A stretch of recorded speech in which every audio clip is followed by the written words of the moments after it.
TopMedTalk. Hello and welcome to the show. It's TopMedTalk and we are here at Euroanesthesia 2024. It's the annual Congress of the European Society of Anesthesiology and Intensive Care here in Munich, Germany. Now, I'm Desiree Chappell, your host today at TopMedTalk. We do want to give a huge thank you to ESAIC for supporting TopMedTalk to be here this year in the exhibit hall. It has been a phenomenal meeting. The scientific program has been absolutely fantastic. Here in the exhibit hall, tons of delegates here interacting with all the different companies, and this innovation village has been absolutely fantastic. Lots of great content coming from there. Again, we cannot do this without the support of our partners like ESAIC and all of our sponsoring partners, GE Healthcare, Edwards Life Sciences, Medtronic. They keep TopMedTalk free and open access to the entire world, to the globe. So thank you very much. So today I'd love to introduce our next guest. It's a privilege and an honor to be talking to Eduardo Robertis, who is an immediate past president of ESAIC. Eduardo, welcome to the show. Thank you very much. Yeah. Well, for our listeners, why don't you tell us a little bit more about yourself? Well, I'm a professor at the University of Perugia in Italy, where I am chairing the chair of the Department of Anesthesia and Intensive Care.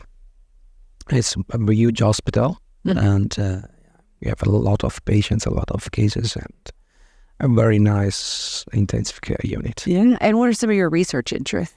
I consider myself a little bit more an intensivist because I'm always researched and worked in intensive care, and my topics are mainly related with mechanical ventilation. Oh, okay, very nice.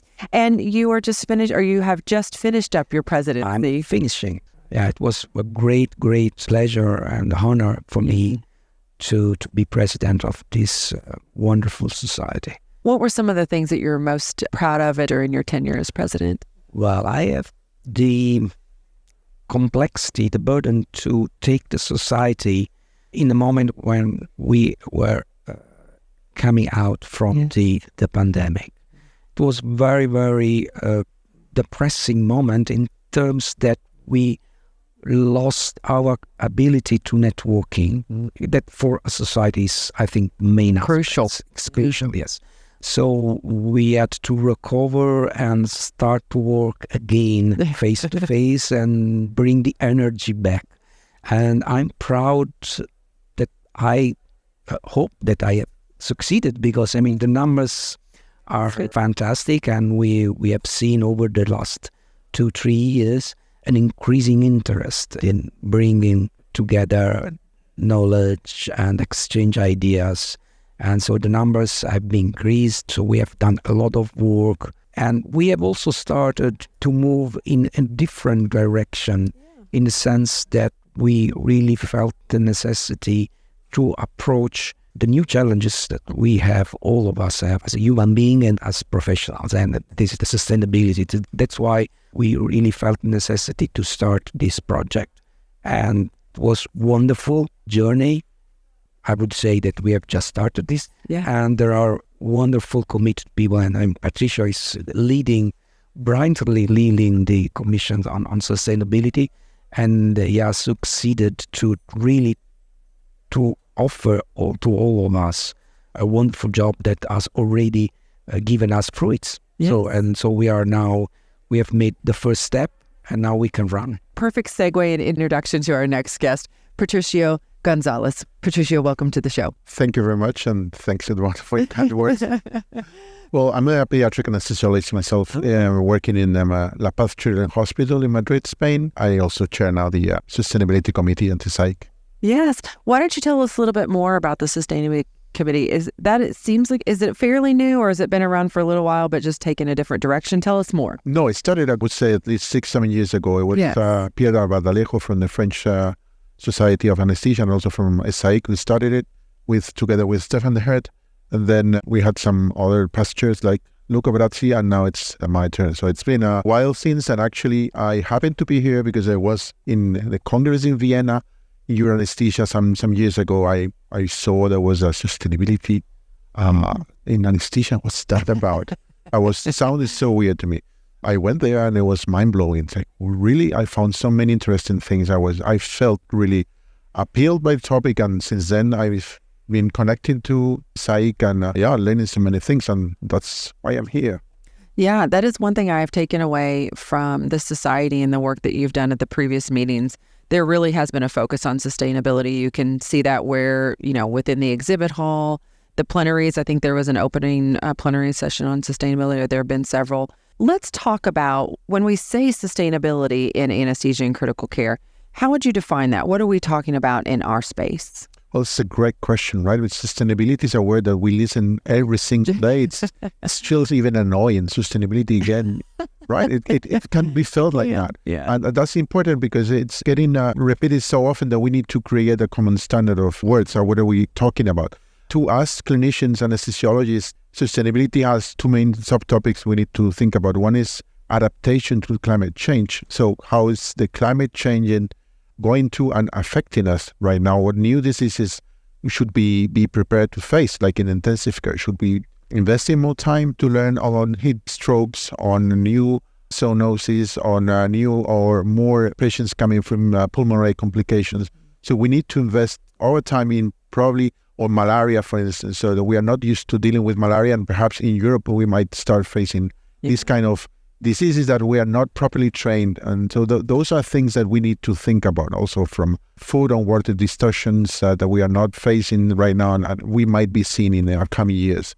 So that's one thing, is adaptation to climate change, and how is that going to and the environment around us that we work within. Right. Yeah. And the other thing is mitigation. Mitigation means that what we can do right now from our single point of view at the operating theater every day, at the ICU every day, at the pain clinic every day, what we can do to diminish that impact on our environment. And everything that we use and have our hands on and that we use within the clinical space, how does that impact the environment around us? And how can we actually, like you said, but change practice? Going back to your initial question, then our committee has another vision on sustainability. It's not just the environment. We also believe that sustainability affects how we work and how we feel. That means professional sustainability. So we actually, in our committee, we have two major goals. One is environment, and that's the most important for us, but also professional sustainability. We are very concerned about how this, especially after the pandemic, how burnout, how fatigue is affecting us. So we are working on that. Yeah, I think that how we have conceptually approached sustainability is more in a broader and comprehensive view. So as Patricia pointed out, it's not only the mitigation of the impact of what we do daily as a professional. It's something more.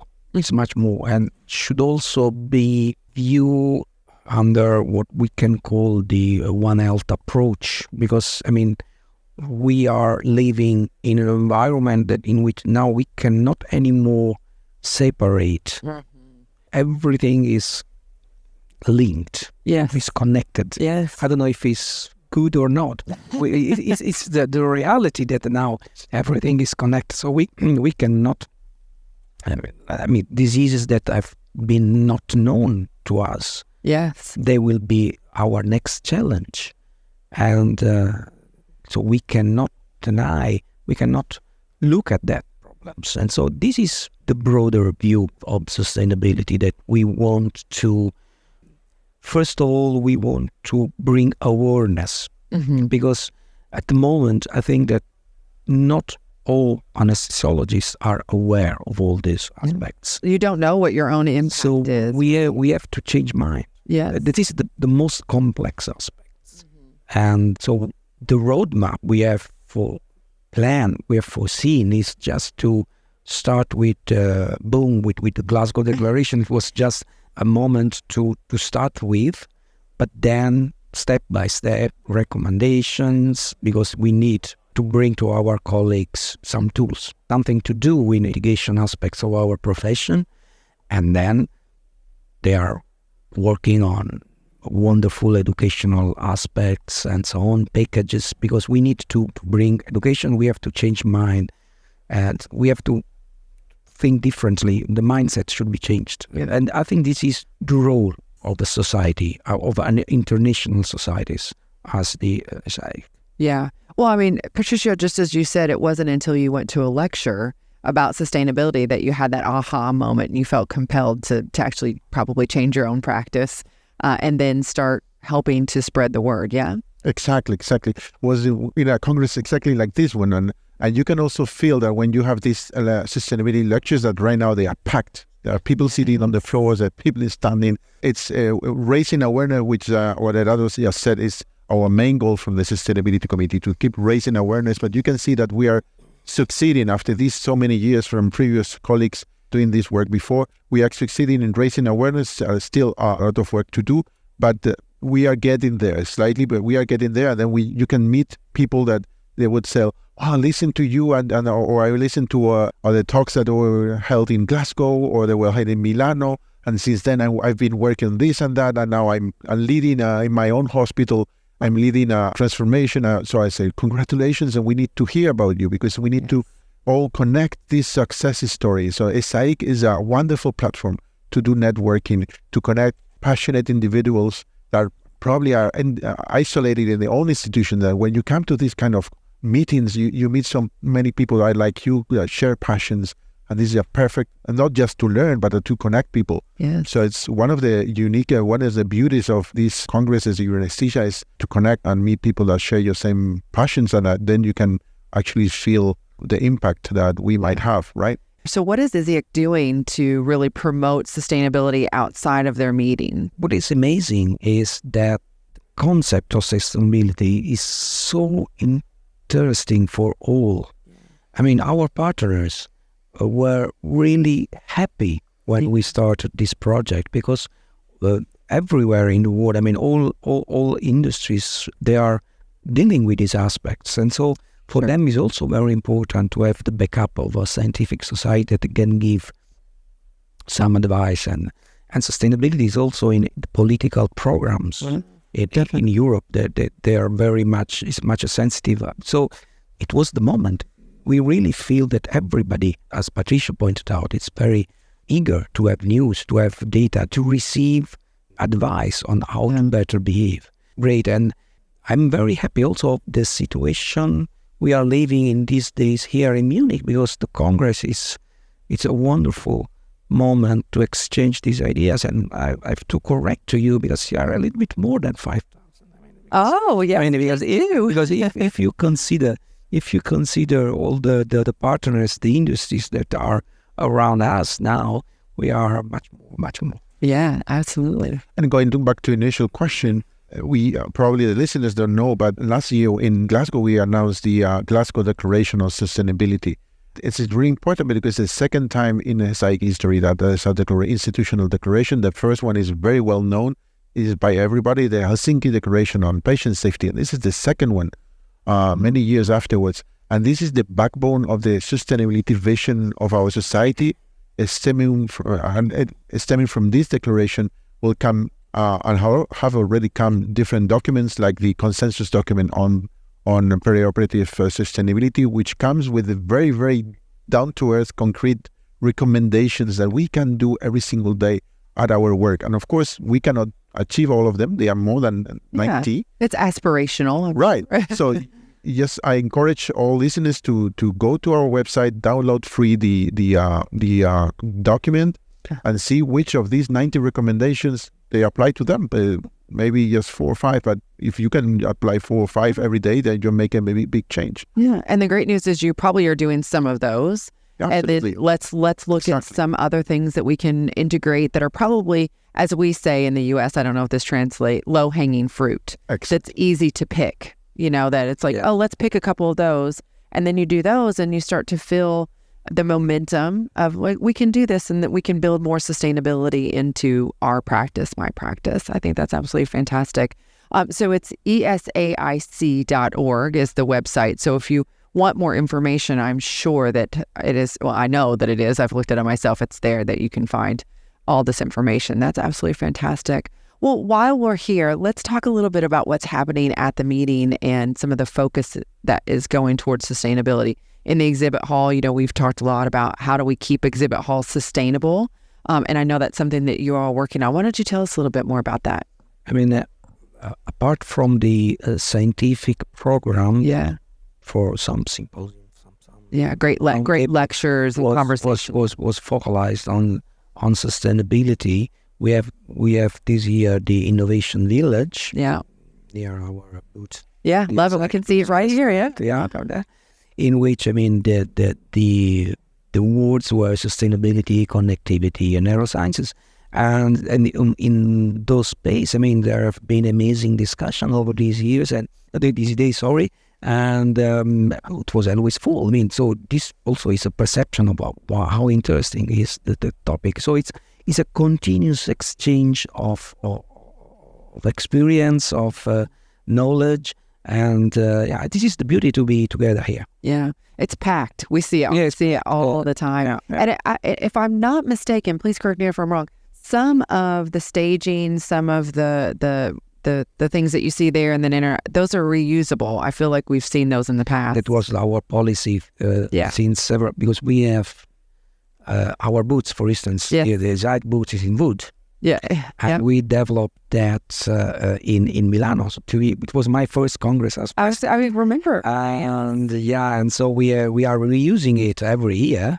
We store it, and it's a wonderful message. Yeah. It's very nice. Yeah, it is. It is actually. It's wonderful.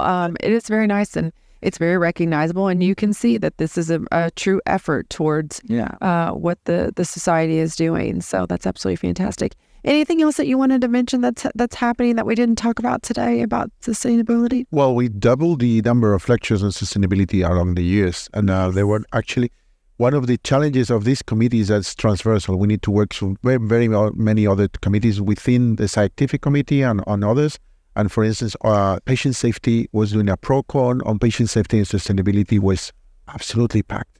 Tell us a little bit about that. Exceeded our expectations, and we also had the pharmacology subcommittee organized a lecture about also sustainability, and we could contribute with some panelists, but it was them. So it's great to see that other colleagues from other subforums are actually interested and organizing their lectures on sustainability.